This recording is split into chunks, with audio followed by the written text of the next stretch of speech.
Muvattupuzha ഇ.സി market Keecheripady റോഡിൽ നഗരസഭാ അധികൃതർ മാലിന്യങ്ങൾ ഒഴുക്കിവിടുന്നതിനായി നിർമ്മിച്ച കുഴി അപകടക്കെണിയായി മാറുന്നതായി പരാതി.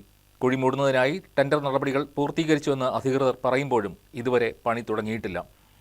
മാസങ്ങൾക്ക് മുൻപാണ് മൂവാറ്റുപുഴ ഇ.സി മാർക്കറ്റ് കീച്ചേരിപ്പടി റോഡിൽ മാലിന്യങ്ങൾ ഒഴുക്കിവിടുന്നതിനായി നഗരസഭാ അധികൃതർ കുഴി നിർമ്മിച്ചത്. എന്നാൽ മാസങ്ങൾ കഴിഞ്ഞിട്ടും ഇത് മൂടാത്തതാണ് ഇപ്പോൾ അപകടങ്ങൾക്ക് വഴിവെച്ചിരിക്കുന്നത്. നാട്ടുകാർ ഒട്ടേറെ തവണ നഗരസഭാ അധികൃതരോടും ജനപ്രതിനിധികളോടും പരാതിപ്പെട്ടിട്ടും യാതൊരു നടപടിയും ഇതുവരെ ഉണ്ടായിട്ടില്ല. ഓട്ടോറിക്ഷയും കാറും ഇരുചക്ര വാഹനങ്ങളും അടക്കം ഈ കുഴിയിൽ വീണ് ഒട്ടേറെ അപകടങ്ങൾ ഉണ്ടായിട്ടുണ്ട്. അതിനുശേഷം നാട്ടുകാർ താൽക്കാലിക കൈവരികൾ സ്ഥാപിച്ച് അപകട മുന്നറിയിപ്പ് നൽകിയിരിക്കുകയാണ്. പല വാഹനയാത്രക്കാരും ഭാഗ്യം കൊണ്ടാണ് അപകടത്തിൽപ്പെടാതെ കടന്നുപോകുന്നത്.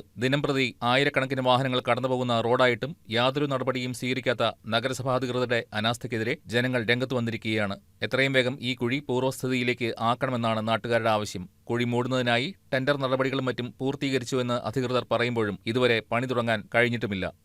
News desk KCV news.